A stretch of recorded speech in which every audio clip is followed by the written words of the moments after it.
sont 6, 3 femmes, 3 hommes. Et pour tous, une double expérience, celle du monde de l'entreprise et celle du soin. Après avoir été assistante, consultant, commercial, manager ou dirigeant, ils ont choisi de dédier leur vie à la santé au travail, au bien-être des travailleurs, devenant psychologue, médecin, thérapeute ou encore coach. Avec leur double regard, ils œuvrent à réconcilier performance économique et performance sociale. Ils ont en commun d'être des militants de la bienveillance en général et au travail en particulier, portés par la conviction fondamentale qu'il y a urgence à humaniser l'entreprise.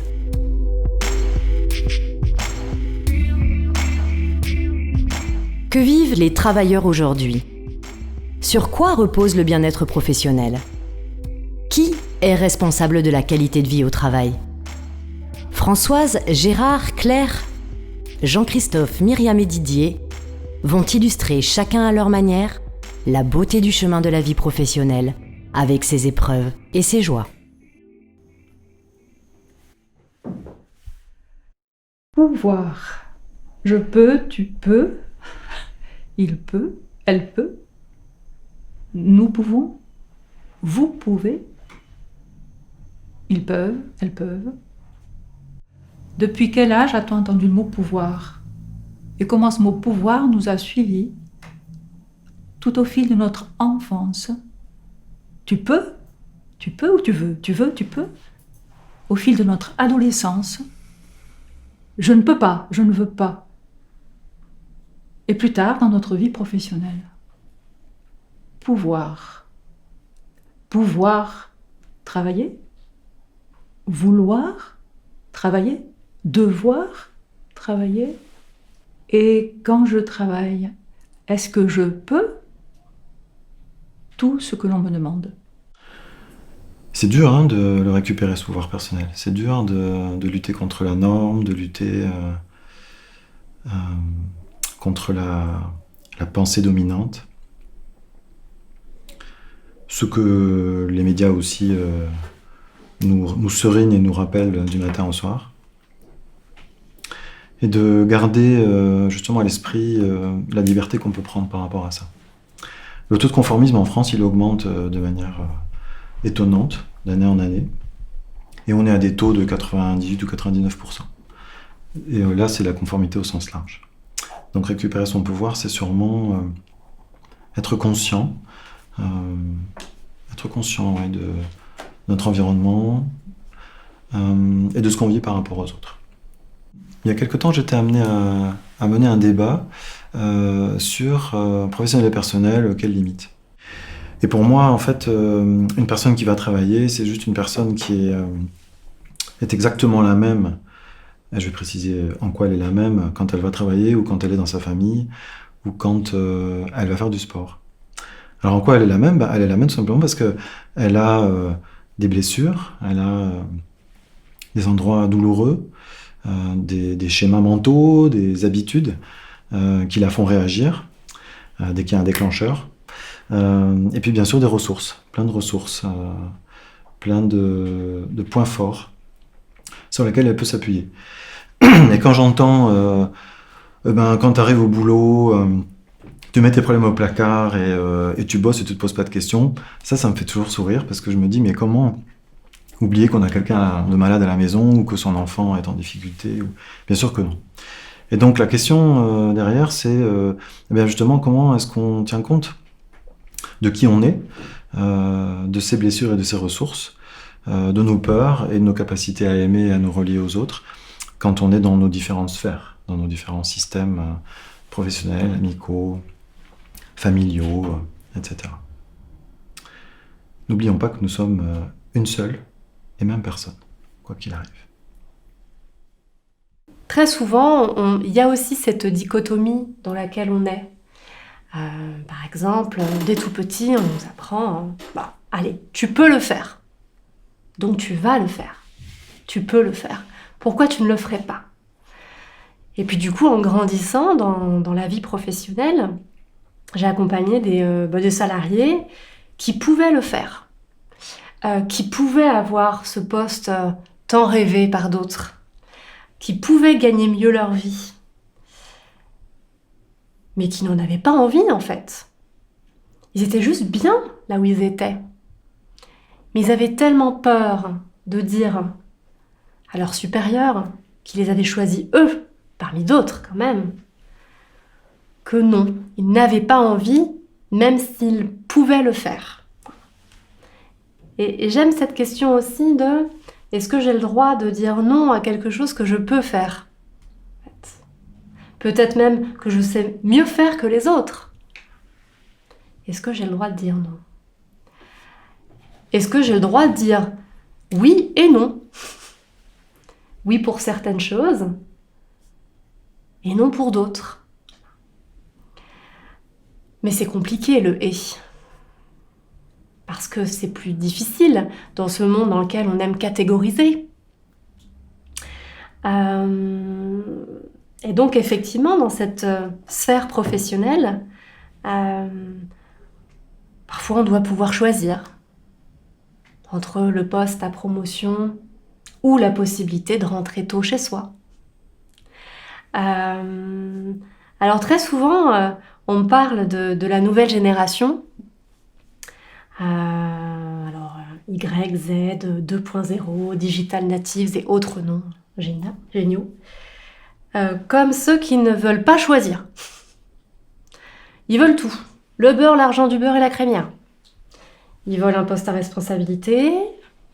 Ils veulent quand même finir tôt. Ils veulent avoir des congés des RTT. Mais on peut pas tout avoir, madame. Et combien de fois j'ai entendu « Oh, mais celui-là, qu'est-ce qu'il a investi ? Il compte pas ses heures. » Alors, moi je trouve que c'est... Peut-être que certains de cette nouvelle génération, peut-être plus que d'autres, parce que peut-être un peu plus libérés des croyances, des valeurs familiales liées au travail, peut-être exigent un peu plus le « et » dans leur vie, de façon générale, pour retrouver un peu plus de pouvoir, justement, dans leur vie professionnelle, dans leur vie personnelle, qu'elle soit familiale, associative ou autre. Voilà. Et je me dis, mais il y a quand même un point d'équilibre à trouver entre les deux, réellement, pour pouvoir être finalement bien des deux côtés. Alors, c'est compliqué, c'est un vrai chemin de vie, mais quel bonheur quand on est aligné des deux côtés. On est heureux d'entrer chez soi, on est heureux d'aller travailler. On ne va pas travailler par devoir, obligation, mais parce que ça nous fait vraiment plaisir et on est bien au travail. Et on est super bien quand on est chez soi avec ses amis. Et cet équilibre-là, je me dis que si on arrive à le maintenir en place, on a gagné, quoi. On a gagné. C'est vraiment, pour moi, un des buts de la vie. Et ce qui est curieux, c'est de voir aussi les personnes qui sont parfois désaxées, du coup. Ça va donner des personnes qui vont être tyranniques au travail, parce qu'ils sont peut-être tyrannisés chez eux, où il y a une espèce de phénomène de bascule, d'équilibrage qui se met en place. Ça va devenir des bourreaux de travail, qui ne vont pas compter leurs heures, qui vont demander la même chose à leurs employés ou à leurs collègues. Et en fait, ça va mettre une pression au niveau du travail qui va désorganiser presque tout le travail. Et j'ai eu le plaisir de travailler avec des gens qui étaient équilibrés, mais quel bonheur d'être avec des gens équilibrés, qui aiment ce qu'ils font, qui partagent leur passion et on sent qu'ils sont hyper heureux chez eux aussi à titre personnel, quoi. Et quand on arrive à avoir cet équilibre entre personnel et professionnel, il n'y a même plus de question de se poser sur la bienveillance au travail, elle est juste là, elle va de soi. Et je pense peut-être une des clés pour arriver à être finalement tous heureux au travail ou chez soi, c'est d'avoir cet équilibre entre les deux et de ne pas essayer de fuir là où ça ne va pas. Et de mettre plus de poids de l'autre côté. Le bien-être, c'est 4 piliers en fait. C'est un pilier cognitif, c'est un pilier psychologique, c'est un pilier physique et c'est un pilier social. Si on néglige un des 4 piliers, ça ne peut pas aller. C'est-à-dire que si vous êtes mal dans votre corps, vous serez mal dans votre psychisme. Si vous êtes mal socialement, vous ne serez pas bien obligatoirement. Si vous êtes mal psychologiquement, vous laisserez aller votre corps et puis socialement, ça sera compliqué. Et ça, c'est très important de respecter ces 4 piliers. Et c'est ce qui est intéressant justement dans la psychologie du travail, la psychologie des organisations, c'est d'aller se dire ce bien-être, arrêtons de le prendre pour une vaste fumisterie, quelque chose, encore une fois, de léger, qui est quand même un petit peu moqué par beaucoup de gens. Et au contraire, asseyons ces bases.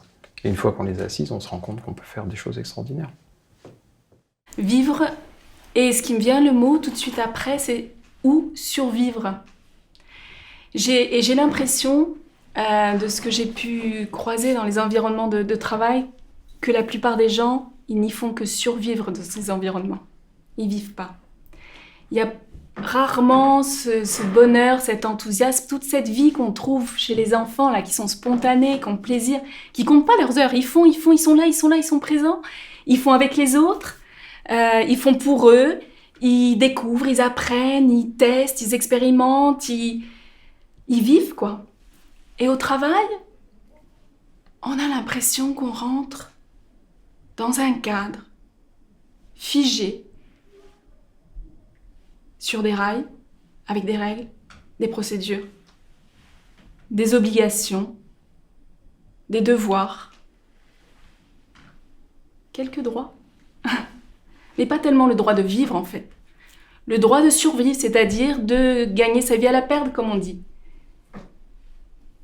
On vient pour chercher un salaire, on vient parce qu'il faut bien travailler, parce que être feignant, enfin, on peut pas ne pas travailler. Comment on fait pour survivre? C'est pas bien vu, et puis les gens qui sont au chômage, ils ont l'impression d'être rien. Si on ne travaille pas, si on n'a pas un travail, un métier, on n'est rien. Donc il y a une confusion. On va travailler pour survivre et on oublie ce qu'est vivre. Enfin, c'est ce que j'ai vu beaucoup, souvent. Et vivre par rapport à survivre, c'est... Pour moi, c'est trouver ces endroits de joie, de créativité et de spontanéité.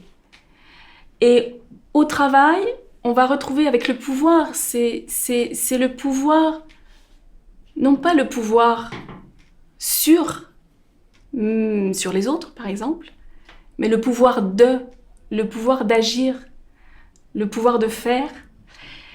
Et vivre, c'est pas simplement satisfaire ses besoins primaires, donc manger, boire, être abrité, etc. Ça, c'est survivre. Vivre, c'est être en bonne relation, c'est pouvoir être créatif, c'est de pouvoir rêver, imaginer, tester, implémenter, se tromper.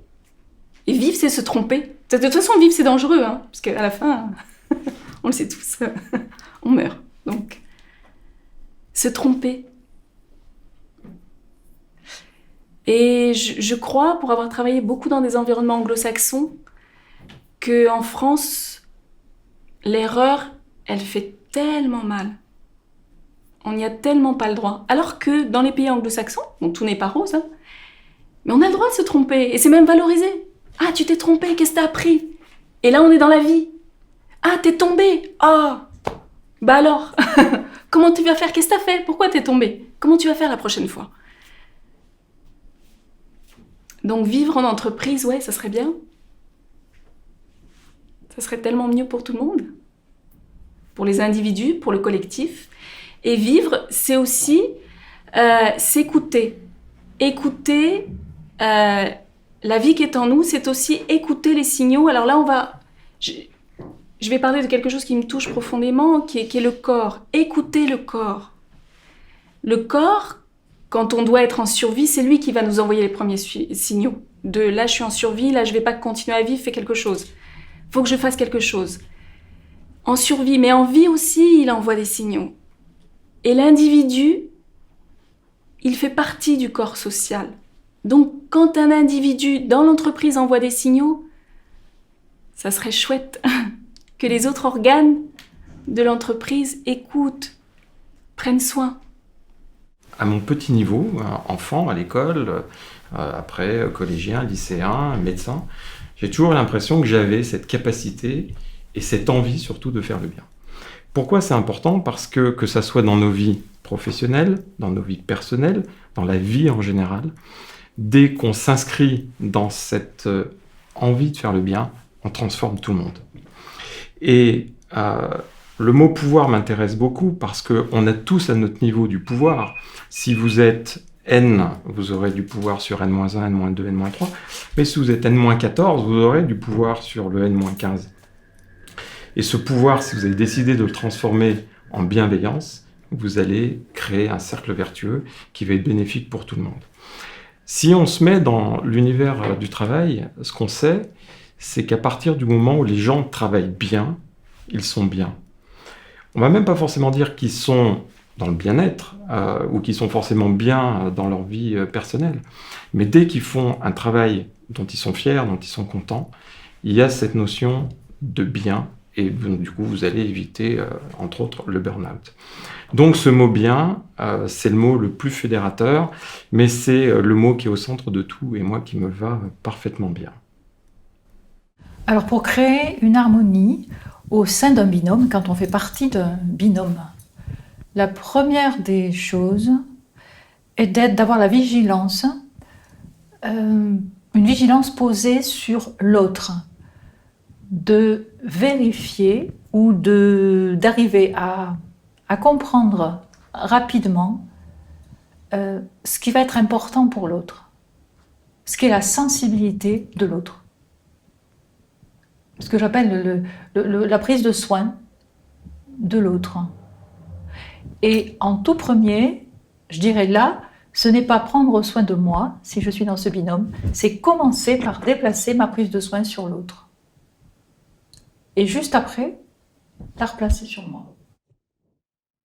Alors, la question que tu évoquais tout à l'heure, Myriam, vivre et survivre, m'a fait penser à un certain nombre de patients qui viennent me voir et qui me disent je comprends pas, j'ai tout pour être heureux ou heureuse, j'ai un mari, une épouse, une jolie maison, certains dans les quartiers dans lesquels je travaille ont des jolies piscines, voilà, ils partent en vacances, ils ont une famille en bonne santé, des enfants, et ils me disent mais pourtant je suis malheureux, ou je suis malheureuse, je suis extrêmement malheureux, je suis pas bien, je survis.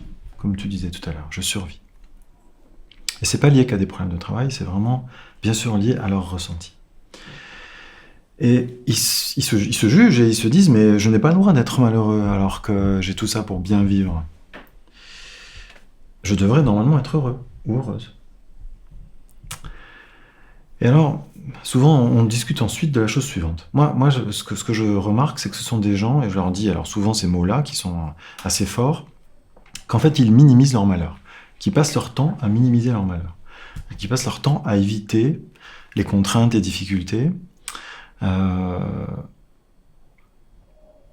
qu'en faisant cela, ils en oublient ce pourquoi ils sont là, d'une part, c'est-à-dire essayer de grandir en conscience, essayer d'être heureux, et je leur dis, au lieu d'essayer d'éviter, de minimiser votre malheur, essayez plutôt de maximiser votre bonheur. Alors c'est pas qu'une formule, hein. Parce que ça veut dire qu'au lieu de se centrer sur ce qui ne va pas dans nos vies, au lieu d'essayer de rendre confortable quelque chose ou des directions dans lesquelles les uns et les autres sont partis et qui sont complètement inconfortables et qui les rendent donc malheureux ou malheureuses, l'idée c'est plutôt de changer complètement de direction, de vivre autre chose, de bien vivre autre chose. Alors là, sur tous les plans, professionnels ou personnels d'ailleurs. Moi j'ai un exemple extraordinaire qui m'a marqué, dont je me suis servi dans les conférences, mais dans ce couvert de l'anonymat. Un jour, une patiente me dit « Est-ce qu'une de mes amies peut vous écrire parce qu'elle est dans un état catastrophique et j'ai l'impression qu'elle ne se rend pas compte de ce que c'est ?» Je dis « Pas de problème ». Donc la patiente en question, ou la future patiente m'écrit, elle m'envoie un mail très long. Et en lisant ça, j'avais l'impression de voir la description du burn-out telle qu'elle est faite dans les livres de psychologie. Et qui a signé ce mail ? C'est une femme médecin. C'est-à-dire que elle devrait être la mieux informée des informés, elle vit la chose dans son corps, dans son esprit, son travail est à la rue, son couple est en déconfiture, et en même temps, elle ne sait pas ce qu'elle a. Une autre patiente qui vient, 35 ans, burn-out phénoménal, et quand je lui dis « mais vous êtes en burn-out », elle se met à pleurer. Métier, professeur agrégé de psychologie. C'est pas mal. Donc, tout ça, c'est pour dire que quand tu dis que les gens minimisent leur malheur, c'est très vrai. Pourquoi ils minimisent leur malheur ? Je rebondis sur ce que Françoise disait au début, parce que on doit, il faut tenir, on doit, si tu veux, tu peux. Donc, fort de ça, les gens, ils y vont à fond, et quand ils n'y arrivent plus, au lieu de dire non, je peux pas, ils disent c'est que je suis pas bon. Ils minimisent effectivement leur malheur. Alors par contre, ils maximisent leurs responsabilités. Alors là, de ce côté-là, ils sont champions du monde, c'est-à-dire que oui, je suis pas assez performante, oui, je vais pas assez vite, oui, mais par rapport à mes collègues, je suis bien moins bonne. Je dis, mais vos collègues, vous savez pas dans quel état elles sont vos collègues. Donc ne vous comparez pas. Donc ça, c'est vraiment très important. Et moi, je m'amuse toujours quand je vois que les patients sont perdus dans cette minimisation, maximation. Je leur dis, mais pour vous, le burn-out, c'est quoi? C'est la maladie des forts ou des faibles? Et donc, j'ai une slide, voilà, avec un grand point d'interrogation. Eh bien, il y en a 1 sur 2 qui hésite et qui s'apprête à dire c'est la maladie des faibles. Je dis non, c'est la maladie des forts. Alors après, je leur dis, vous avez quand même quelques responsabilités, hein, parce que c'est aussi la maladie des perfectionnistes, c'est la maladie de ceux qui n'ont pas confiance en eux, c'est la maladie de ceux qui ne savent pas mettre de limites, c'est la maladie de ceux qui ne sont pas alignés, comme tu disais tout à l'heure, parce qu'effectivement, si tu n'es pas aligné, tu vas faire des choses qui ne sont pas dans tes capacités. Mais c'est assez extraordinaire de voir effectivement à quel point on est mal informé, on est désinformé, on est conditionné par ce qu'on a vécu, et ce qui fait que, comme tu le dis, on minimise nos malheurs. Pour bien vivre, pour maximiser votre bonheur, essayez de poursuivre votre rêve. Alors ce rêve, ça peut être de manière extrêmement simple, avoir une nouvelle activité, et donc ouvrir le champ du possible, être créatif, et créatif comme tu disais Myriam. C'est sentir au plus profond de soi qu'est-ce qu'on pourrait bien apporter au monde. Je me rappelle d'une histoire qui se passe chez les aborigènes où une américaine se retrouve, alors est-ce que c'était scénarisé, je ne sais pas, en tout cas elle se retrouve dans cette tribu et chacun avait une fonction précise. Il y avait des chasseurs, il y avait la mémoire, c'est celle qui m'a le plus marqué. Il y avait une vieille femme qui était la mémoire de la tribu. Et chacun, en fait, en fonction de ses talents et de ses dons, pouvait mettre en œuvre son activité et apporter en fait au collectif. Alors le rêve chamanique ou le rêve d'une vie, c'est ça en fait, c'est où est-ce que moi je pense que je vais pouvoir exprimer mes talents et mes dons. Et alors évidemment ça nous bloque parce qu'on nous dit depuis longtemps que il faut faire des études, si c'est possible d'être avocat, médecin, donc d'être vraiment bien diplômé, et puis ensuite de gagner des sous. On nous dit pas, on nous explique pas, on nous apprend pas tous ces dons et tous ces talents qu'on a en fait de manière naturelle. Donc maximiser son bonheur, c'est aller vers son rêve, c'est-à-dire aller chercher ce qui nous parle, là où il y a une énergie. D'ailleurs, les chamans disent vous avez une énergie qui est illimitée.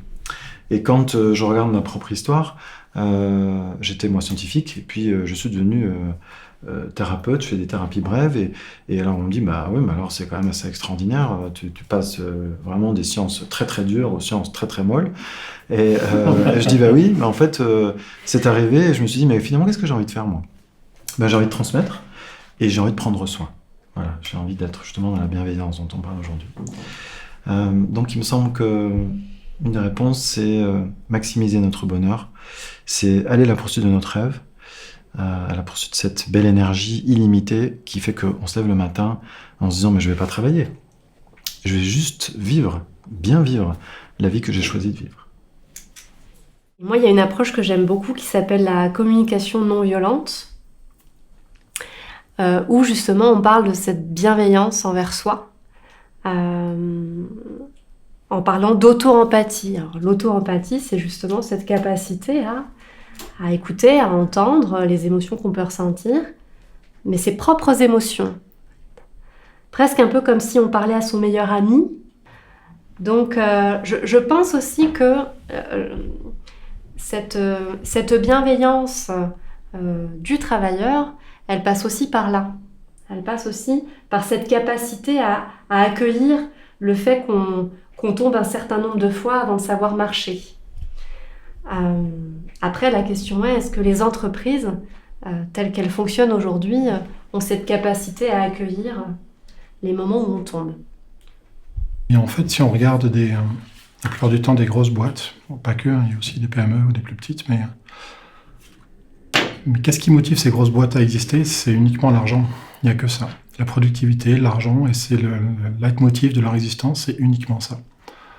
Et tant que ces conseils d'administration ou ces gens qui sont à la tête d'entreprises, de grands groupes, n'auront pas d'autres objectifs que l'argent, ça ne pourra pas bien aller dans l'entreprise. On pourra toujours avoir, heureusement, des managers qui font de leur mieux, mais qui vont faire ni plus ni moins que le tampon entre le haut de la pyramide et le bas. Et heureusement qu'ils sont là, et je leur tire mon chapeau, mais souvent c'est eux qui sont aussi parfois en burn-out et qui sont pas bien, parce qu'ils sont tellement tiraillés, ils veulent faire tellement bien les choses, et ils vont souvent dans l'excès presque de bien-être, de bien faire dans leur travail, qui vont eux-mêmes se mettre en fait en déséquilibre et en danger. La première chose que les gens en burn-out se reprochent, c'est d'être faibles. Une fois qu'on a réussi à les convaincre que non, ils sont pas faibles, ils sont forts, on peut aborder leurs points faibles, si j'ose dire. Leurs points faibles, c'est pas des points si faibles que ça. Quelqu'un qui est perfectionniste, on peut pas dire que ça soit un point faible. Et pourtant, le perfectionniste, c'est le meilleur candidat au burn-out, parce qu'il devient son propre persécuteur. Le manque de confiance en soi, c'est certain que c'est un facteur de burn-out, comme l'incapacité à mettre des limites. Voilà, ça c'est sûr. Quand je propose aux patients de se décrire entre perfectionniste, manque d'estime de soi et manque d'affirmation de soi, c'est incapacité à se mettre les limites, en général, ils se retrouvent dans les 3 paramètres. Voilà.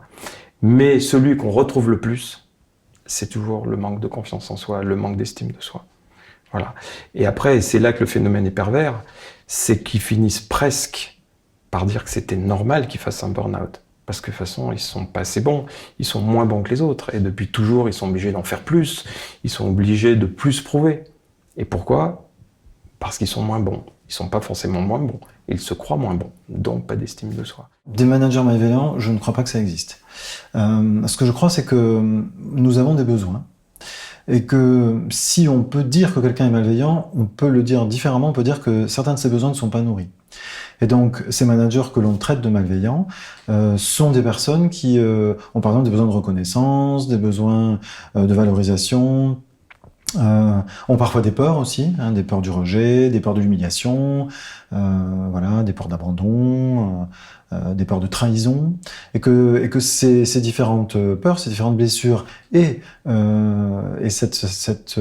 ces besoins qui ne sont pas nourris peuvent les rendre effectivement certains agressifs, certains voilà grognons, parfois même méchants, parce que quand on a vraiment des besoins très puissants qui ne sont pas nourris, on peut devenir effectivement très agressif ou très violent. Voilà.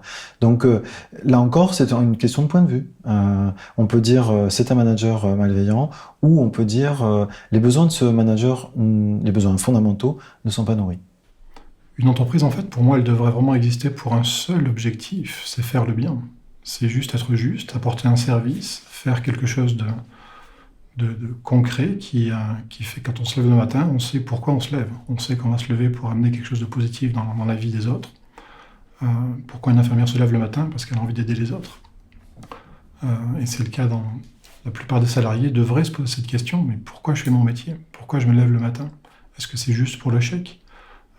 Ou est-ce qu'il y a vraiment un vrai plaisir à faire ce que je fais ? À la limite, est-ce que si je n'étais pas payé, est-ce que je me lèverais pour faire encore ce métier-là ou pas ? Et en fait, c'est au lieu de dire que le capital, c'est le cœur de l'entreprise, mais remettre l'humain au centre de l'entreprise. C'est-à-dire que le vrai capital d'une boîte, ce sont ses salariés. Et le premier devoir d'une société, c'est de faire en sorte que tous ses salariés soient bien. Et si cette volonté arrive du sommet, ça, on a tout gagné, quoi. On a un système qui est cohérent et l'argent devient un moyen, pas un but en soi. On peut être performant sans être heureux, ça c'est sûr. Si on est une machine, on peut se conditionner pour être performant sans forcément être heureux. Ce qui est sûr, c'est que si on est heureux, on est plus performant. Ça, il n'y a aucun doute là-dessus. Je crois qu'il n'y a plus tellement de débats. C'est-à-dire qu'il y a encore des dinosaures qui vont dire non, pour être performant, il faut mettre de la pression. Et on se rend compte que c'est contre-productif, c'est exactement l'inverse. Plus on met de pression, moins on a de résultats. Et plus on met de pression, plus tout le monde est malheureux. Celui qui met la pression, celui qui la reçoit. Parce que de toute façon, l'oppresseur finit toujours par souffrir d'être oppresseur, parce que lui-même, on va l'oppresser. Donc, je crois qu'il y a de moins en moins de gens, et bientôt il n'y en aura plus du tout, qui seront adeptes de ce principe pression, oppression égale performance. Par contre, ce qui est certain, c'est que bien-être et performance vont ensemble. Souvent, j'ai des gens qui viennent me voir et qui sont, alors j'en ai quelques-uns, et qui sont en burn-out ou qui qui ont toutes leurs énergies, qui sont complètement au maximum, en train d'enflammer. En fait, au niveau du corps, tous les méridiens sont très hauts. Et quand je parle avec eux, je dis, mais pourquoi vous faites ce job, quoi? Pourquoi vous arrêtez pas? Votre corps, il vous dit qu'il n'en peut plus, jusqu'au jour où c'est lui qui va appuyer avec les 2 pieds sur le frein et qui va tout arrêter et vous ne pourrez plus vous lever le matin. Mais avant que ça arrive, qu'est-ce qui fait que vous continuez comme ça dans cette voie-là, à être toujours à fond? Et ils me parlent de pression qu'ils ont, qu'il faut qu'ils fassent de leur mieux, même plus que de leur mieux. Si on faisait juste de son mieux, on n'irait pas dans le rouge du compteur. Et quand on fait plus que ce qu'il faut, c'est là qu'on déborde. Il y a des peurs qui sont là, peur de changer de boulot, peur de se réaligner avec son rêve dont tu parlais. Il y a plein de gens qui ne sont pas alignés avec leur rêve, ils ne savent même pas de quoi ils rêvent. Et quand on les interroge sur tout ça, ils ont peur de lâcher la sécurité, un job, un chèque à la fin du mois, les crédits à payer et toute la vie qui nous embarque. Mais souvent je leur dis, mais si je prends, est-ce que tu peux me donner le sablier juste un instant? Si on regarde juste un sablier, en fait, on a ces 2 axes, ça va être tout ce qui est en haut qui n'est pas encore tombé, c'est le futur, c'est ce qui va arriver, et puis tout ce qui s'est déjà passé qui va être en bas. Et on a une espèce de course folle, et en fait, on est nous juste ici. On n'a jamais été ailleurs qu'ici. On est perdu dans nos pensées à être en haut ou en bas, mais en fait, on est toujours qu'ici. On peut même s'amuser à mettre le sablier comme ceci, on arrête le temps pendant un moment, et là, on est juste dans l'instant présent. Et en fait, regardez votre passé et votre futur, vous ne serez jamais à un autre moment qu'à l'instant présent. Et si on sort de ce passé et de ce futur, qu'on se focalise juste dans l'instant présent, c'est le seul endroit où on peut ne pas avoir de peur et trouver son alignement, trouver son rêve. Et si on arrive à trouver ça en nous, à avoir cette force, ce courage de vous dire, mais qu'est-ce que je veux faire de ma vie? Qu'est-ce qui ferait que je sois heureux dans ma vie? Côté perso, pro, et être bienveillant avec soi-même, c'est avant tout se poser simplement cette question, de se dire, mais qu'est-ce que je veux faire de ma vie? C'est quoi mon rêve? Qu'est-ce qui pourrait m'aligner? Et ensuite se dire, si je suis aligné, tout va s'ouvrir. Toutes les portes vont se mettre en place, mon chemin va se mettre en synchronicité sur tous les plans. Et là, je connais personne d'aligné qui soit en burn-out. Ça n'existe pas. C'est juste pas possible. C'est juste pas possible. Donc si on a cette bienveillance, si on retrouve son pouvoir, son vrai pouvoir, de dire, mais si dans ma boîte ça ne va pas, je m'en vais. C'est terminé. Vous avez ma lettre de démission. Je reprends ma liberté. Je reprends mon pouvoir. Juste trouver ce qu'on veut faire. Et y aller. Je vais vous parler du corps. Le premier endroit, la première personne sur laquelle on peut bien veiller, c'est son propre corps. Parce que quand même, je crois qu'aujourd'hui, on néglige beaucoup ce véhicule. C'est... Comme il fonctionne, ce corps, c'est une magnifique machine qui est vraiment à notre service et d'une puissance. Il donne tout. Et nous, on tire sur la corde, et moi, je suis bluffée de voir que malgré tout ce qu'on fait subir à nos corps, je vais y revenir un peu plus en détail après, mais malgré tout, ça fonctionne, ça continue de fonctionner. Moi, ça m'émerveille. Tous les jours, je me dis, mais waouh, ça tient la route. Et puis des fois, dans le burn-out, il a fait tout ce qu'il pouvait, il lâche. Et comment prendre soin, comment être bienveillant envers son corps? On peut le faire. Ça, c'est un pouvoir qu'on a et dont on n'a pas conscience. Parce que vraiment, là, on est seul à choisir, à décider. Alors, bien sûr, on a des injonctions d'un peu partout, des tentations d'un peu partout. Mais au final, la décision, elle nous est vraiment personnelle. C'est est-ce que je décide, oui ou non, de faire attention à ce que je mange? Ça, c'est la coach alimentaire qui dit ça. Est-ce que je décide, oui ou non, de prendre un moment de repos? Est-ce que je décide, oui ou non, d'aller m'aérer et de respirer? Ça, c'est un vrai pouvoir. On n'imagine pas à quel point ce pouvoir, qu'on peut prendre dans l'espace personnel ou professionnel, est immense. Écoutez le corps. Le corps est fantastique. C'est une machine de compète qui a tout un tas de signaux d'alarme pour nous prévenir que ça va pas. Quand est-ce qu'on écoute les alarmes? Au lieu de l'éteindre dès qu'elle envoie un petit message qui nous dit « Écoutons les alarmes ». Donc des fois, si on subit beaucoup de stress à l'extérieur, dans l'environnement professionnel ou personnel, on a ce levier de pouvoir et de choix personnel qui est OK. Là, je subis beaucoup, mais j'ai une zone où j'ai mon pouvoir. Alors comment je fais pour essayer de limiter le stress? Et puis au sein des entreprises, moi j'aimerais interroger sur les cadres, les hommes clés comme on dit, ou les managers, ou les dirigeants. Le premier asset de l'entreprise, notamment dans les entreprises personnelles, le premier asset, comme on dit comptablement d'une entreprise, c'est la personne, c'est son pouvoir, c'est sa santé, son efficacité. Parce que quand je parle du corps, il y a le corps qui est en capacité de faire, d'être présent, d'agir. C'est aussi un corps en santé, un corps en vitalité. Ça veut dire aussi un mental efficace, une réflexion, une intelligence efficace. Et c'est aussi une qualité relationnelle apaisée. Un corps stressé, un corps fatigué, un corps qui manque de sommeil, on le sait tous, hein. Quand on n'a pas dormi, on est hyper réactif à la moindre contrariété, au moindre problème, au moindre bruit. Donc c'est aussi une zone de pouvoir vraiment très très importante qu'on perd de vue, dont on parle jamais. C'est le pouvoir qu'on a soi sur son corps. Le corps ne ment pas. Le corps vous dira toujours comment vous êtes. Si vous êtes stressé, pas stressé, bien, pas bien. Si vous êtes en burn-out, si quelqu'un qui écoute son corps va forcément le voir venir et va arrêter à temps.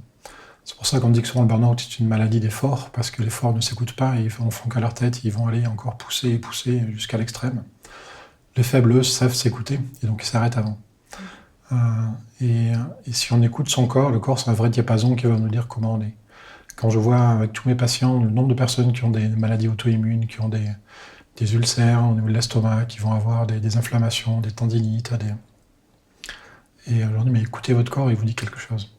Si ça allait bien dans votre tête, dans votre travail, au côté perso, si vous étiez aligné, ça n'arriverait pas. Votre corps n'est pas fait pour être comme ça. Donc c'est bien d'avoir ces symptômes, d'avoir ces mots qui sont autant d'indicateurs sur comment on est. Et donc si ça ne va pas à ce niveau-là, il faut vraiment s'interroger. Soit côté pro, côté perso. Mais dans les deux cas, vous êtes le maillon commun et le problème, il est en vous, il n'est pas à l'extérieur. Il y a 200 études qui ont été faites, alors ça parle aux chefs d'entreprise. Il y a 200 études qui ont été faites qui ont montré que quand tu augmentes le bien-être dans l'entreprise, tu vas augmenter la créativité, comme tu le disais, tu vas augmenter la productivité de 30%. Je crois qu'il n'y a pas beaucoup de process qu'on puisse installer dans une entreprise qui augmente la créativité de 30%. Tu vas augmenter la transversalité, les gens vont se mettre à parler, vont se mettre à échanger, mais surtout, tu vas réduire le stress.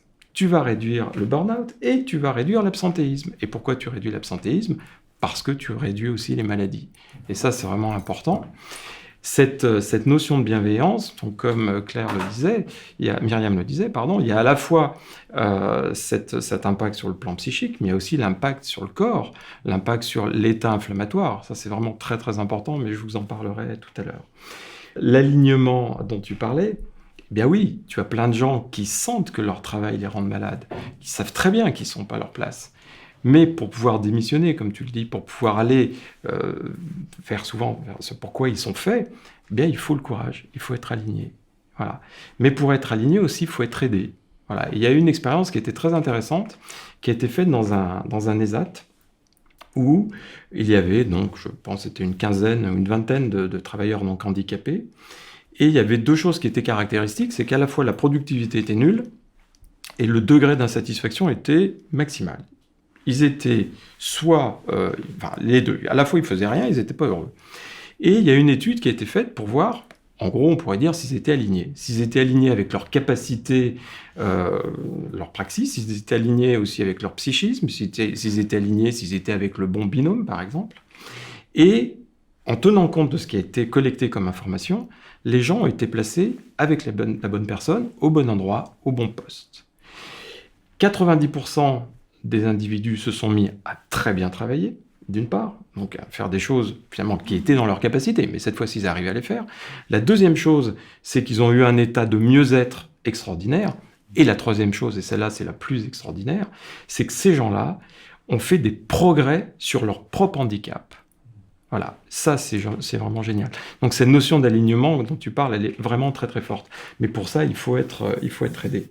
Il y a une étude qui a été faite il y a 2 ans, qui a été publiée il y a 2 ans par des chercheurs canadiens et américains, qui ont montré que le stress chronique, alors quel qu'il soit, le stress social, le stress alimentaire, modifie la perméabilité de ce qu'on appelle la barrière hémato-encéphalique. C'est-à-dire que nos artères cérébrales ne doivent pas laisser passer n'importe quoi dans notre cerveau, elles doivent faire filtre.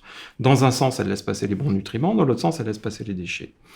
Et plus tu vas mal manger, plus tu vas être exposé au stress social, plus cette barrière va devenir perméable. Et toutes les cochonneries que tu manges, tu vas les retrouver dans ton cerveau. Alors que ça soit ce que tu as mangé, ce qui n'est pas bon, mais aussi tes propres hormones, ton propre cortisol dont tu as besoin pour pouvoir gérer le stress, là, il va devenir franchement toxique. Et là, en fait, pour ça, comme tu le disais, il faut être informé. Au début, comme ça, je me disais, mais en fait, finalement, le monde de l'entreprise, le monde du travail, parce qu'il y a d'autres manières que de travailler qu'en entreprise, mais le monde du travail, on va dire au sens large, et la bienveillance, ça me semblait très très antinomique.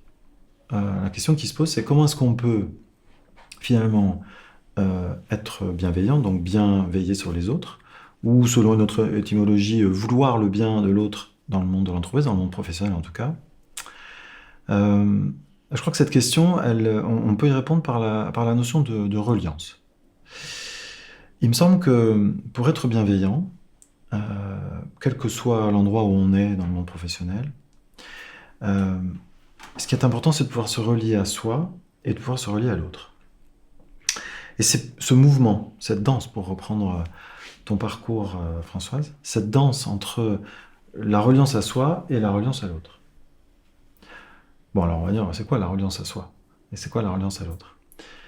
Alors, la reliance à soi, moi, ça m'a beaucoup inspiré ce que tu as dit, Myriam. C'est peut-être effectivement déjà se rendre compte qu'on a un corps, l'écouter,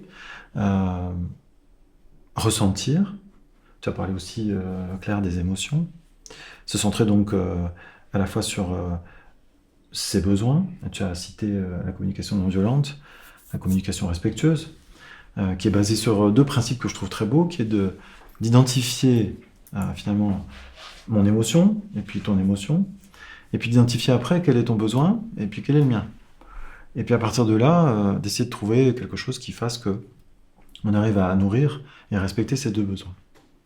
Alors moi je trouve ça très beau comme concept, parce que finalement, on se rejoint partout. On se rejoint sur les émotions. En tant qu'être humain, on a tous à peu près le même registre émotionnel.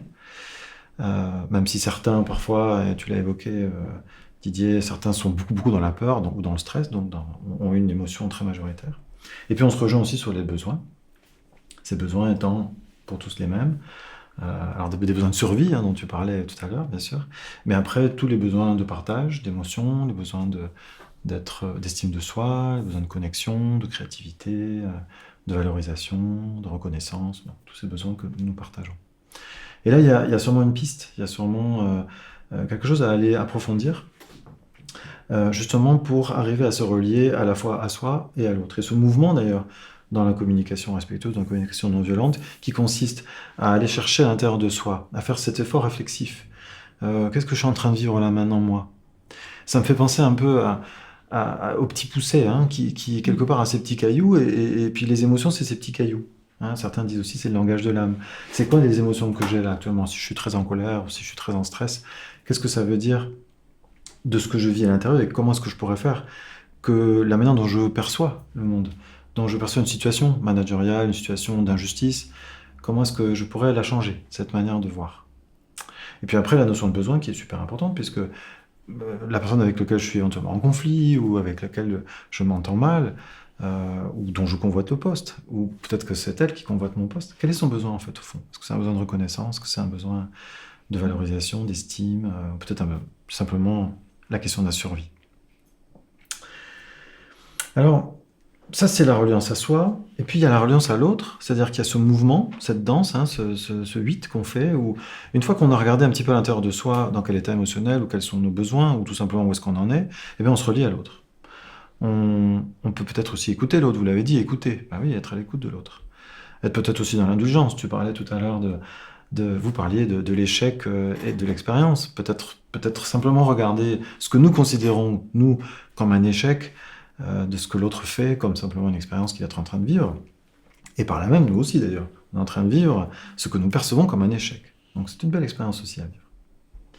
Et ce mouvement, cette danse, doit pouvoir nous permettre à la fois de relier à la fois soi à l'autre, dans le collectif. Dans ce que je dirais à un travailleur qui déclare qu'il a lâché qui il était au profit d'un collectif, je lui demanderais de me raconter ce qui s'est passé. Qui il était au départ et ce qui s'est passé pour qu'il parvienne à me dire qu'au jour d'aujourd'hui, finalement, il a lâché qui il était au profit du collectif. Je l'amènerai à me raconter son histoire une deuxième fois et je l'orienterai vers d'autres possibilités de me raconter son histoire. C'est-à-dire qu'à chaque fois que je rencontrerai que dans son histoire, il a lâché une petite part de lui-même, je le renverrai à cette petite part de lui-même et à ce qu'il aurait pu faire à la place, à ce moment-là. Et je l'amènerai à trouver lui-même comment il aurait pu être ou agir à la place de ce qu'il a fait. De telle manière à petit, l'amener à retrouver, à réintégrer ces petites parts de lui-même. Alors, à la question, quelle est finalement, moi, qu'est-ce que je peux faire ? Enfin, en quoi est-ce que c'est toujours la faute de l'autre ? Et pourquoi est-ce que c'est toujours la responsabilité de l'autre ? Moi, à chaque fois, ça me donne envie de dire, mais finalement, quand je dis que c'est la faute de l'autre, en quoi est-ce que moi j'ai contribué d'abord au fait que ça arrive, qu'il y a une difficulté entre nous, une difficulté au travail ? Quelle a été ma contribution ? Est-ce que je peux dire à un moment, ah non, moi j'y suis pour rien, et de toute façon c'est toi qui de toute façon fais mal quelque chose, dis mal les choses ou interprète mal les choses ? Non, bien sûr. Et d'essayer de s'interroger soi-même sur en quoi je contribue, en quoi moi j'amène aussi quelque chose là-dedans. Et alors je dis souvent d'ailleurs, on est 100% responsable de ce qui arrive dans la relation à deux. Alors oui, ça fait 200%. Bah oui, parce qu'en fait on est 100% responsable et l'autre est aussi 100% responsable. Et quand on me dit, mais alors finalement, c'est que de ma faute à moi alors ? Non, il ne s'agit pas de faute. Il s'agit juste de responsabilité personnelle, de pouvoir regarder les choses simplement, tranquillement, comme une expérience. Et se dire comment est-ce que moi je peux grandir par rapport à ça, comment est-ce que je peux exprimer mes besoins, mes sentiments, et me relier à l'autre, tout en me reliant à moi-même. En conclusion, moi j'ai envie de paraphraser une phrase de Gandhi. Je crois que l'idée c'est vraiment de commencer par soi, de commencer à travailler sur nous-mêmes, de faire un retour sur soi pour voir advenir le monde, alors le monde de l'entreprise, le monde professionnel, mais le monde au sens large qu'on souhaite voir advenir. Pouvoir personnel et bien vivre professionnel.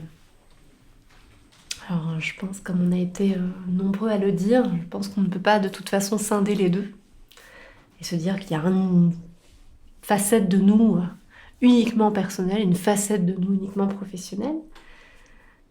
Je pense qu'on est un professionnel avec toute notre âme, avec toutes nos croyances, avec tous les modèles qu'on a eus.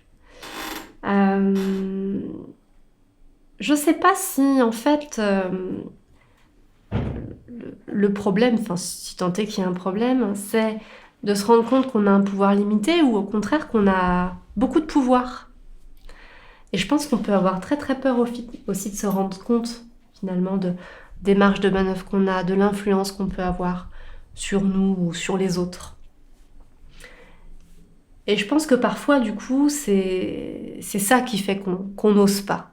Qu'on n'ose pas bouger les cadres, qu'on n'ose pas aller au-delà de la limite, qu'on n'ose pas sortir de la case dans laquelle on nous a mis et dans laquelle on a bien voulu rentrer aussi.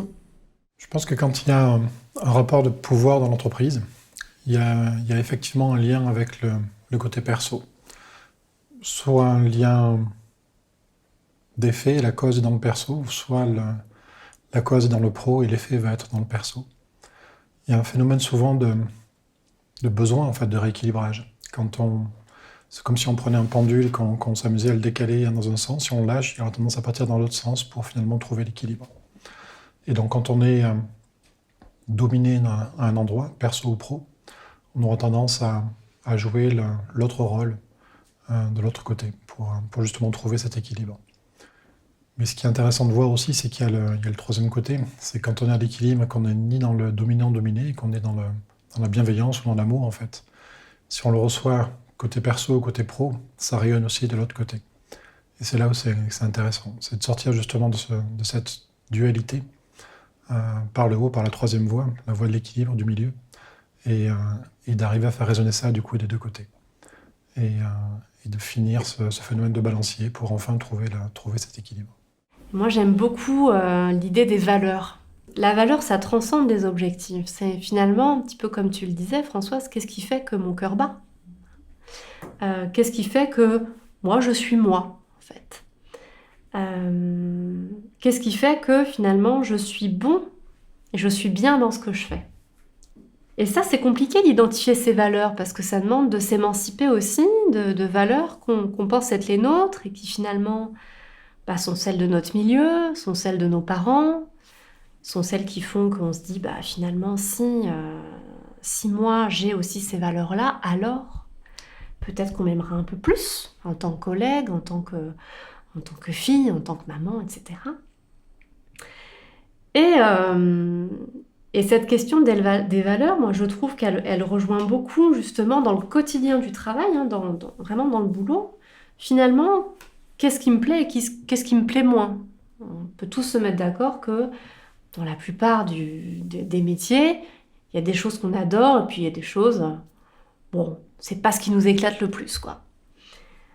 Alors il peut vraiment y avoir la motivation basique, motivation contrôlée, comme on l'appelle en psychologie de la motivation, qui est je vais bosser pour le salaire, quoi.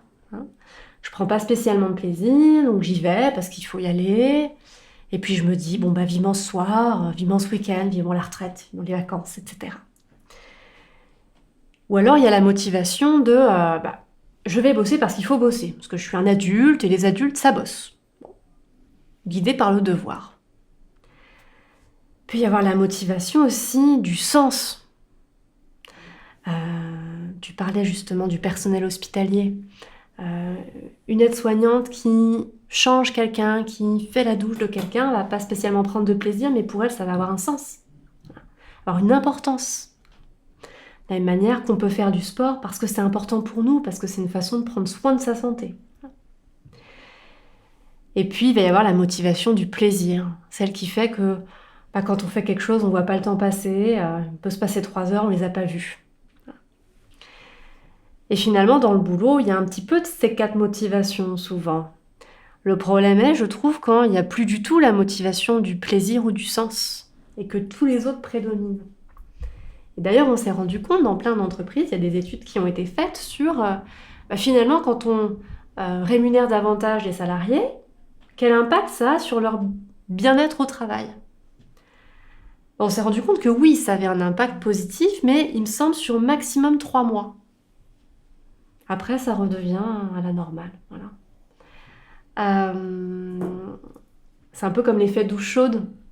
C'est-à-dire, on est habitué à prendre la douche chaude le matin, on ne se pose plus la question, c'est normal. Voilà. Par contre, le jour où on n'a que la douche froide, là, on se rend compte que c'est quand même vachement sympa la douche chaude. Bon. Ça ne veut pas du tout dire qu'il ne faut pas être augmenté, c'est pas ça l'idée. Mais l'idée, c'est finalement, chacun, on a ce pouvoir, et je dirais même cette responsabilité de savoir ce qui fait qu'on est motivé quand on se lève le matin. Voilà. Qu'est-ce qui fait que je prends plaisir dans ce que je fais ? Est-ce que c'est le partage ? Est-ce que c'est l'apprentissage ? Est-ce que c'est le challenge, la coopération ? Voilà, qu'est-ce qui fait que ? Sauf que dans le quotidien de beaucoup de boulot, en fait, ça, c'est englué dans plein de trucs. Dans les tâches pompiers, vous savez, les tâches où il faut éteindre au dernier moment, il faut être tout le temps réactif parce qu'il y a une urgence, qui est fondamentalement pas forcément la vôtre d'ailleurs, mais il faut que quelqu'un le fasse, alors je le fais. Voilà. Enfin, toutes les tâches parasites. C'est pas à moi de le faire, mais par peur de dire à l'autre que c'est à lui, ou alors parce qu'il n'y a personne d'autre, pareil pour le faire, je vais le faire. Et puis, il y a aussi les tâches clés. Tâche clé, c'est vraiment ce qui nourrit le sens que je donne à mon boulot. Ce qui fait que j'ai le temps de l'améliorer. Ce qui fait que j'ai le temps d'y réfléchir. Ça, juste déjà de se dire ça. j'ai le temps de réfléchir à ce que je fais. Je rencontrais plein de salariés qui me disaient, je n'ai jamais le temps de réfléchir à ce que je fais en fait. C'est quand je vous parle, Claire, que je réfléchis à mon boulot. Voilà. Et ça, on sait que les tâches clés, c'est justement un facteur de protection contre l'épuisement professionnel. Sauf que très souvent, ces tâches clés, ces temps un petit peu de pause où on réfléchit, comme il y a toutes les autres tâches, elles passent à la trappe et c'est celles qu'on fait jamais. Ou quand on a le temps, ce qui équivaut souvent à jamais. Et je pense que c'est aussi de la responsabilité de chacun de se dire, voilà, moi finalement, qu'est-ce qui m'éclate ? Et dans la structure dans laquelle je suis, est-ce que c'est en cohérence ou pas ? Ce qui pose une vraie question, parce que selon notre tempérament, selon nos talents, selon nos motivations, ça va pas toujours être en adéquation avec l'endroit où on bosse. Je prends l'exemple des structures où on bosse avec des horaires cadrés, des pauses cadrées, où finalement, qu'on mette 3 heures à bosser ou 10 heures, c'est pareil, on aura les mêmes horaires, on aura la même pause. Où du coup, pour moi, souvent, ça tue finalement toute liberté, toute initiative aussi, parce qu'on se laisse porter par ce rythme, parce qu'il est difficile d'en sortir, parce qu'il y a les peurs qui font qu'on n'a pas envie d'en sortir, parce que ça demande du courage. Mais ça, effectivement, c'est de la responsabilité de chacun de se dire, moi, par rapport à mon fonctionnement et mes motivations, est-ce que je décide de rester ou est-ce que je décide de prendre un risque ? Parce que de son effectivement, comme tu le disais Myriam, à partir du moment où on vit, c'est un risque. Et je vais vers un autre modèle. Si la QVT, ça se résumait à mettre un baby-foot en entreprise, il y aurait beaucoup de gens qui iraient très bien en entreprise. Et sauf à preuve du contraire, c'est pas le cas. Donc ça veut dire que le baby-foot ou la grosse machine à café ne sont pas la solution. Je pense que ce que l'employeur doit faire, la première chose, c'est écouter. Voilà. Il faut qu'il y ait des informations qui remontent des salariés. Il ne peut pas décider de faire quoi que ce soit s'il ne sait pas quels sont les besoins de l'employé. Et c'est le grand débat qu'on voit. On voit par exemple dans le monde hospitalier. Donc le monde hospitalier est maintenant géré par des comptables. Et plus du tout géré par des chefs de service, par des médecins. Il y avait une époque où les décisionnaires, c'était les médecins. C'est fini. Maintenant, ce sont les comptables. Et donc les actes médicaux sont devenus des lignes comptables. Et les gens qui ont le savoir-faire, on ne les écoute plus. On ne veut pas savoir combien de temps il faut pour faire un pansement. On dit juste qu'il faut faire tant de pansements par jour pour que ça soit rentable. Donc la première chose à faire, c'est de demander aux gens qui font les pansements, par exemple, combien de temps vous mettez pour faire un pansement, pour bien le faire. Et après, on organise le travail, et pas l'inverse. Donc la première chose que doit faire l'employeur, c'est aller chercher l'information auprès de ceux qui ont l'expertise, qui savent comment on fait le travail. Et à partir de là, tout est possible. Or, c'est pas ça qu'on fait. Actuellement, on fait l'inverse. Actuellement, on impose, et on impose en fonction d'objectifs financiers. Pour moi, la responsabilité des travailleurs en termes de compréhension de leurs besoins, c'est déjà de savoir ce qu'est un besoin. C'est-à-dire de pouvoir identifier, moi j'aime bien l'idée de, un petit peu comme le tableau de bord d'une voiture, de dire ok, aujourd'hui ça va comment ? Ça va bien, ça va pas bien, déjà c'est un premier indicateur. Puis à partir de là, de se dire ok, mais ça va bien, ok, pourquoi ? Qu'est-ce qui se passe exactement ? Est-ce que je me sens motivée ? Est-ce que je me sens dynamisée ? Est-ce que je me sens juste tranquille ? Et à partir de là, certainement que si je me sens comme ça, c'est qu'il y a des besoins, il y a certains de mes besoins qui sont nourris.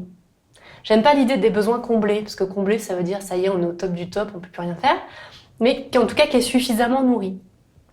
On trouve plein d'outils aujourd'hui là-dessus. Il y a une grille que je trouve super, qui s'appelle le centimètre, justement qui reprend quels sont les besoins, besoin de survie, besoin de reconnaissance, besoin de partage. Moi j'aime bien l'idée de je lis ces besoins, cette liste, il y a des mots qui vont clignoter. Tiens, je vais prendre ces mots qui clignotent. Et me dire, tiens, par exemple, je suis au boulot, je me sens sereine en ce moment parce que j'ai un besoin de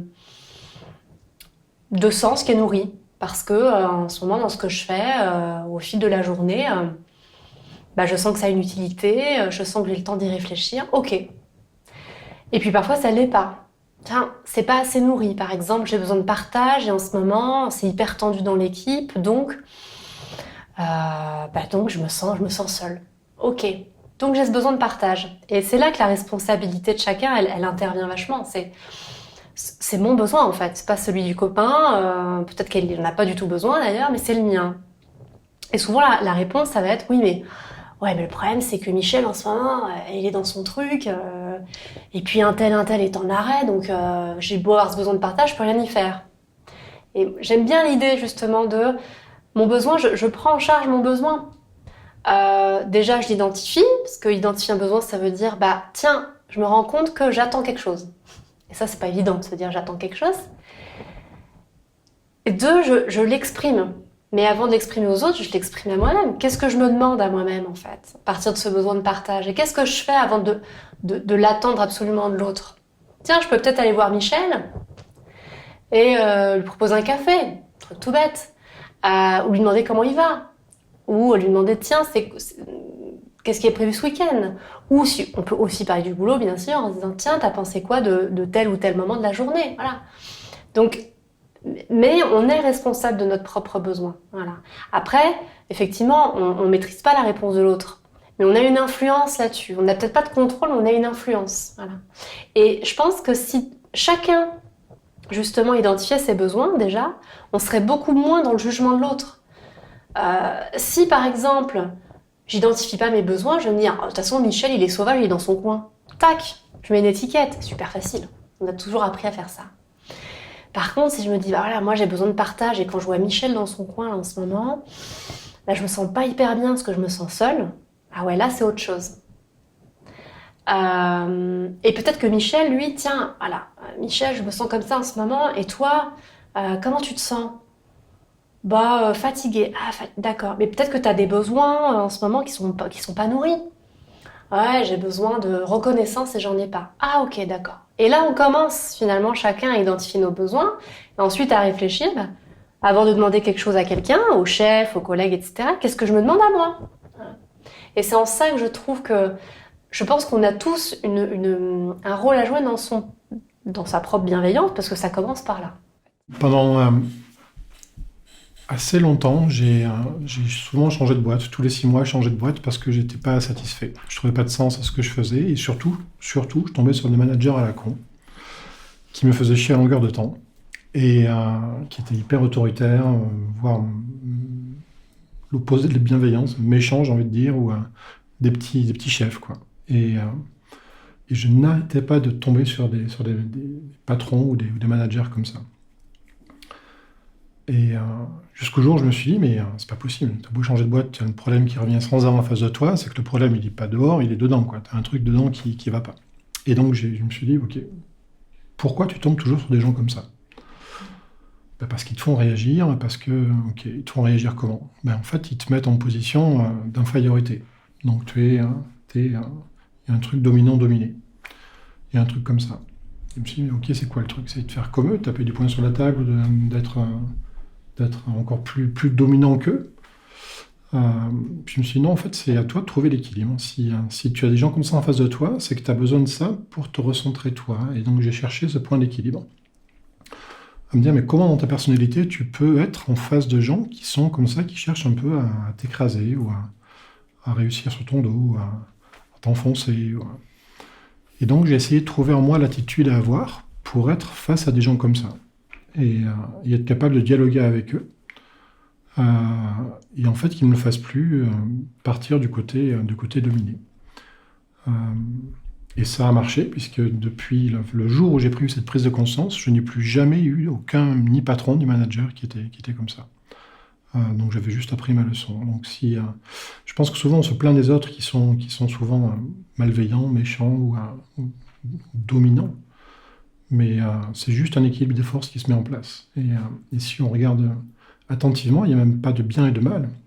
Souvent on se dit celui qui est dominé, c'est le gentil, et le dominant, c'est le méchant. Même pas. Les deux sont aussi mauvais l'un que l'autre, j'ai envie de dire. Les deux sont autant dans l'erreur l'un que l'autre. Et s'il y a des dominés, c'est qu'il y a des dominants qui sont là, et inversement.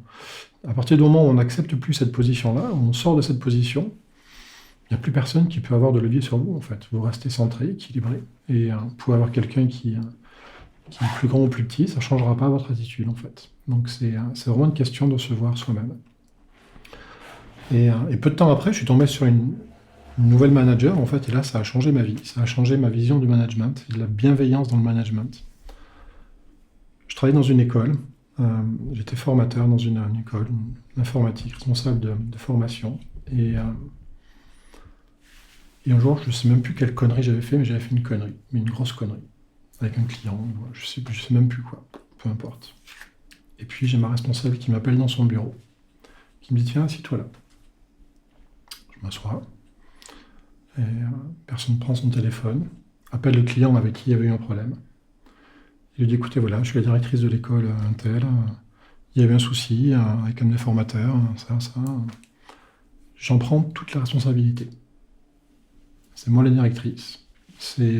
Voilà, on fera ce qu'il faut pour arranger les choses, et c'est mon problème. Je vais le résoudre, je prends en charge. » Elle a raccroché. Elle m'a dit « C'est bon, tu peux y aller. » Elle m'a rien dit. Ça a été la plus belle leçon de management que j'ai pris de ma vie. Et 10 minutes après, on pouvait aller prendre un café ensemble, où elle avait rien eu besoin de me dire, en fait. La leçon a été donnée.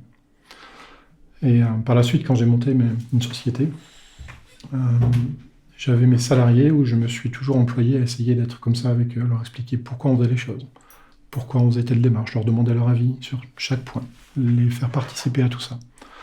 Et en fait, ils me disaient « Mais on n'a jamais été managé comme ça, quoi. C'est quoi ce management ?» Je dis « Je sais pas. » C'est juste de la bienveillance, c'est vous inclure dans l'entreprise, c'est pas mon entreprise, c'est notre entreprise, on avance ensemble, et je vous explique pourquoi je prends des décisions, parfois désagréables, mais il y a toujours un objectif qui est derrière, que je vous explique, et on avance ensemble, quoi. Et ça a vraiment changé, moi, ma vie de manager aussi. Et je me dis qu'il y a vraiment des belles choses qu'on peut faire en entreprise, quand on change un peu ses règles du jeu, qu'on sort de ce dominant-dominé, et que surtout que chacun arrive à faire sa part, et à regarder en lui ce qui ne va pas, plutôt que de pointer l'autre du doigt et de dire c'est l'autre qui est pas gentil, qui est méchant, qui me harcèle, et je reviens à ce que je disais tout à l'heure. Dans le pire des cas, vous partez, quoi. Vous êtes libre, vous avez le pouvoir de partir, de changer de boîte. Donc vous pouvez accuser personne. Vous avez votre propre pouvoir entre vos mains. À vous de jouer. Montrer l'exemple, ça enclenche un effet boule de neige qui est vraiment puissant. Et je me souviens dans l'entreprise, une des toutes premières fois où j'ai fait une bêtise, de la réaction d'une collègue qui était... Parce que j'ai travaillé 20 ans dans différentes entreprises, c'était une PME française.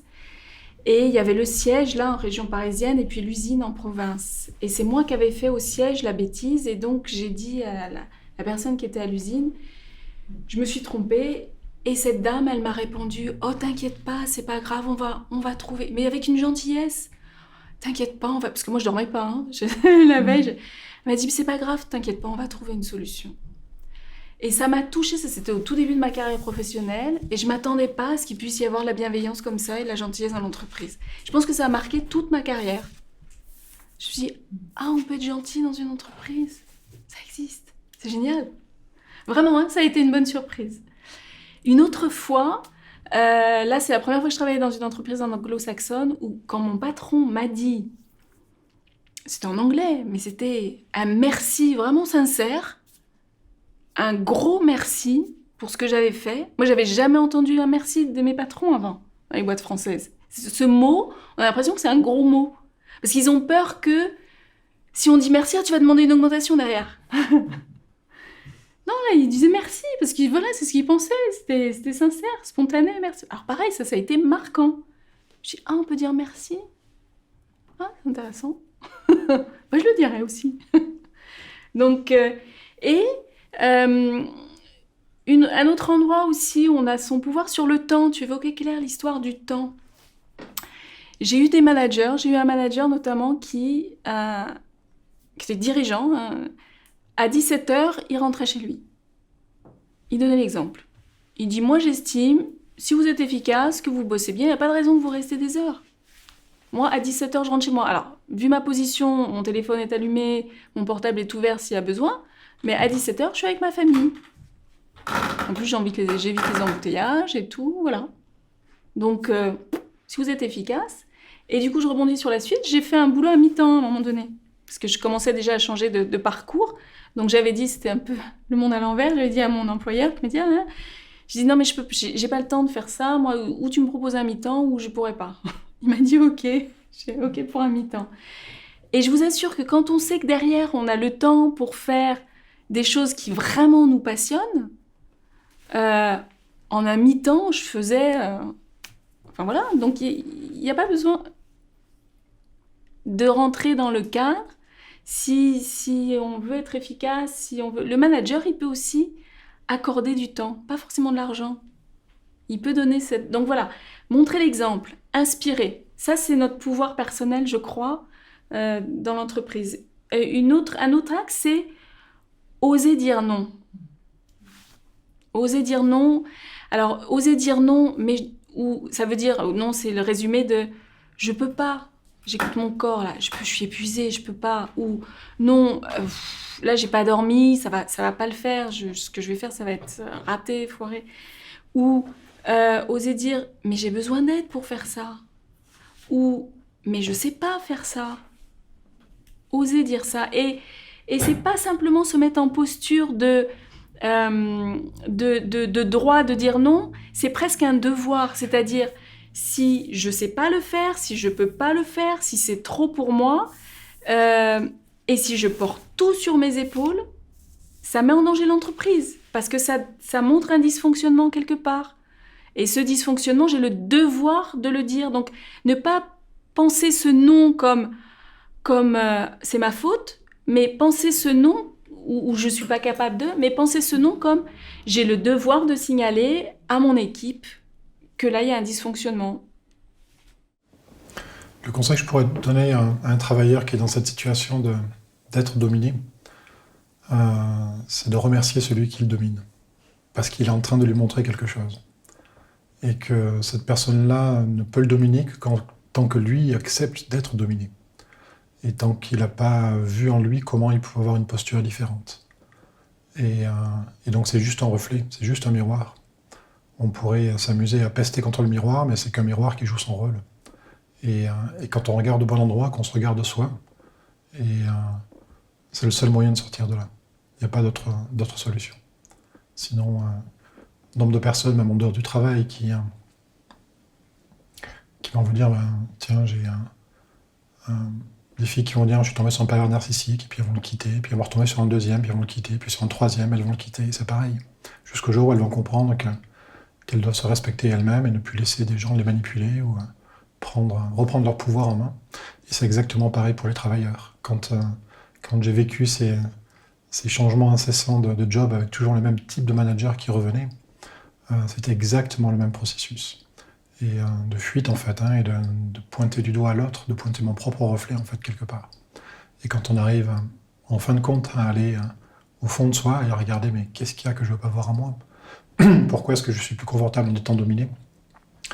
Pourquoi est-ce que j'ai besoin d'être le gentil de l'histoire ou de me faire plaindre et quand on arrête de jouer ce rôle-là et qu'on se dit non mais non c'est bon, j'accepte plus, c'est terminé. On peut en sortir et très facilement. C'est un claquement de doigts. C'est juste une position intérieure. Alors, quel conseil je donnerais à un travailleur qui se pense sous emprise d'un manager malveillant ? Alors, la première chose que je lui conseillerais, c'est de ne pas rester seul. Parce que le simple fait de pouvoir discuter de son histoire, de ce qu'il vit à l'intérieur, va lui permettre déjà de prendre un petit peu de recul par rapport à ce qu'il vit. Et pour ça, il y a des instances dans les entreprises, il y a à minima un médecin du travail, il y a des collègues, il y a parfois un CSE. Bon, voilà, donc il y a des instances, ou en tout cas des endroits où il va pouvoir raconter son histoire et prendre ce recul. Ensuite, si je devais intervenir auprès de ce travailleur, ce que je fais régulièrement dans mon métier, je lui dirais vraiment que sa perception est vraiment liée à sa manière de voir le monde. Et j'essaierai sûrement de l'aider à changer sa manière de voir le monde. Voilà. Ce qui n'empêche qu'il y a quand même de la violence, qu'il y a quand même des choses, voilà, hein, c'est pas un monde de bisounours, hein, on est bien d'accord. Mais en tout cas, en parler, changer sa vision du monde et informer l'entourage, ça peut déjà changer la relation entre lui et la personne dont il a l'impression qu'il lui fait du mal. Voilà. Je vais citer quelqu'un qui fait référence dans le monde de la souffrance du travail, qui est Marie Peset, donc, qui est une psychologue qui a monté les premières consultations de psychologie sur la souffrance à l'hôpital dans les années 98. Et elle parlait, alors bien évidemment, de la souffrance au travail, chez les personnels hospitaliers, mais aussi dans d'autres personnels, pardon, et notamment dans le monde de l'enseignement. Et elle expliquait qu'elle avait reçu en consultation une femme de ménage dans une école maternelle, dont le grand bonheur était tous les matins de se dire que les enfants arrivaient dans une classe qui était parfaitement rangée. Donc vous imaginez une classe de maternelle, comment ça doit être le soir, il y en a de partout, et tout est à refaire à chaque fois. Et elle disait que simplement le merci de l'enseignante ou le bonjour des élèves suffisait à son bonheur, et que tous les jours, elle recommençait, et elle le faisait avec plaisir, parce que elle avait une forme de bienveillance qui était cette reconnaissance des gens avec qui elle travaillait, y compris les enfants. Si je crois que la bienveillance peut être une attitude contagieuse, clairement. C'est même, je crois, la façon la plus facile de la disséminer dans l'entreprise, c'est commencer par des petits exemples personnels, des gestes, des paroles, des fois même un regard, un sourire, un encouragement. Enfin, on a vraiment une palette infinie de petites choses tellement accessibles à notre niveau personnel, quoi, que ce serait dommage de s'en priver. Donc, un merci, un sourire, un bonjour, ça c'est les bases. Mais pour aller un petit peu plus loin, ce que j'ai constaté des fois, c'est que en entreprise, au déjeuner, ça pouvait manquer d'inclusion, quoi. Il y a cette histoire de clan là ou d'horaire. Des fois, on peut se dire ah bah tiens, si aujourd'hui on faisait différemment et on proposait à quelqu'un avec qui on n'a pas l'habitude de déjeuner de venir, ou un groupe, ou de réunir des groupes, donc déjà pour mettre un peu plus de chaleur dans les contacts. Enfin, on a vraiment un tas de leviers, si on peut parler comme ça, pour incarner soit la bienveillance et faire que ça devienne assez spontané, naturel. Et je pourrais même raconter une anecdote. Dans une entreprise dans laquelle j'ai travaillé, la directrice des ressources humaines, elle mangeait avec les salariés, en fait. Et au début, ça surprend, quoi. Du coup, ça donne une couleur différente.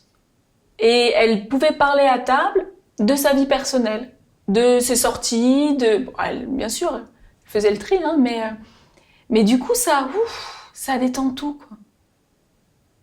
Ça humanise. C'est bienveillant. Moi, j'ai envie de parler du pouvoir personnel. C'est ce pouvoir du pouvoir dont il faut être conscient. Et pour ça, je vais vous citer une anecdote. Il y a quelques temps, j'ai reçu en consultation un jeune éboueur de 34 ans qui est venu à ma consultation en tenue de travail. Il sortait de son travail, un peu penaud de venir comme ça, et d'autant plus penaud que c'est pas lui qui paye la consultation. Il a sorti un chèque plié en 4, tout abîmé, tout froissé. Il m'a dit « Je suis désolé, j'ai pas d'argent, c'est ma mère qui paye la consultation ». Et j'ai été saisi immédiatement par le regard de cet homme. Il avait une intelligence qu'on sentait percer derrière son regard un petit peu bougon, un petit peu « je suis là, mais moi je suis un homme, j'ai 34 ans, je ne devrais pas être chez un médecin parce que je devrais être en forme ». Et je me suis dit « toi mon coco, tant que je ne saurai pas ce qu'il y a derrière ton regard, tu ne sortiras pas d'ici ». Donc il m'a parlé de ces symptômes que j'ai oubliés, vous voyez, tellement ça me semblait secondaire. Et j'ai risqué la question un petit peu difficile à poser. Et je lui ai dit, qu'est-ce que vous avez fait comme étude? Je pose cette question à un éboueur. Et il me dit, oh, mais moi j'ai rien fait, j'étais un cancre, j'étais nul. Je lui dis, qu'est-ce que ça veut dire être nul? Expliquez-moi. Elle me dit, mais moi j'étais toujours dernier. Donc pour lui, être dernier voulait dire être nul. Et je lui ai demandé, comment avez-vous fait pour être dernier? Il me dit, en fait, au début, je répondais à toutes les questions, et puis, comme je répondais toujours, on m'a dit de me taire, qu'il fallait laisser parler les autres. Donc après, on m'a mis au fond, pour laisser ceux qui ne comprenaient pas devant, et à la fin, on ne m'interrogeait plus, et puis donc je ne suivais plus, et puis j'apprenais plus rien. Donc je lui ai dit, vous étiez un très bon élève, qui est devenu un mauvais élève. Et j'ai osé lui dire, je pense que vous êtes très intelligent. J'en étais persuadé, je ne prenais pas de gros risques. Et je lui ai fait lire un livre de Jeanne Sioufaquin qui est Trop intelligent pour être heureux, sur l'adulte surdoué. J'ai imprimé la couverture du livre, je lui ai donné, il a pris ça, tout juste, il ne m'a pas balancé la figure, il dit, mais vous rigolez, moi je ne suis pas un surdoué. J'ai dit, je pense le contraire. Je vous la fais courte, il a été testé, il a 154 de QI. Bon. Pourquoi je vous cite cet exemple? C'est que j'ai lutté contre son absence de pouvoir personnel, si j'ose dire. C'est-à-dire qu'à un moment, il s'est dit non, c'est pas pour moi ça. Et petit à petit, je lui ai fait prendre conscience qu'il avait la possibilité d'acheter le bouquin, de le lire, d'aller consulter le neuropsychologue chez qui je voulais l'envoyer. Il l'a fait.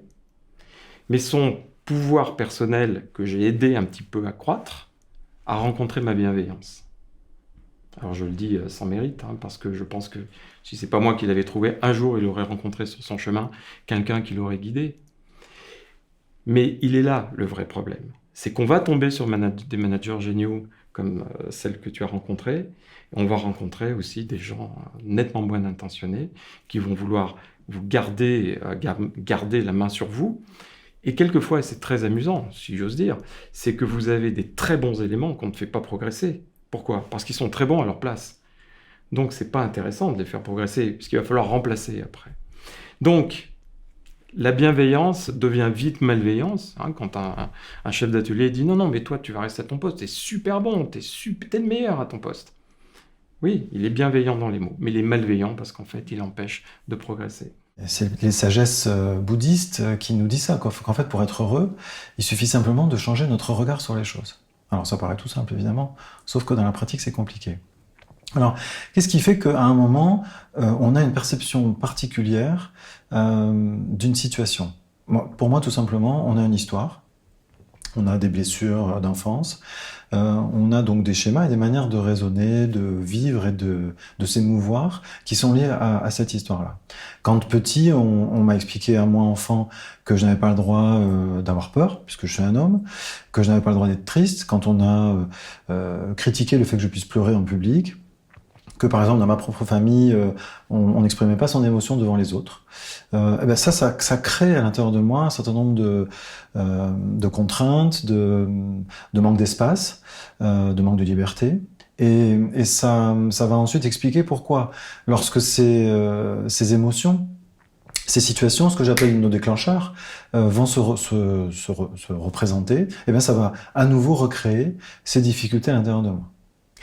Alors oui, on peut tout à fait faire un re-engineering intérieur de ça.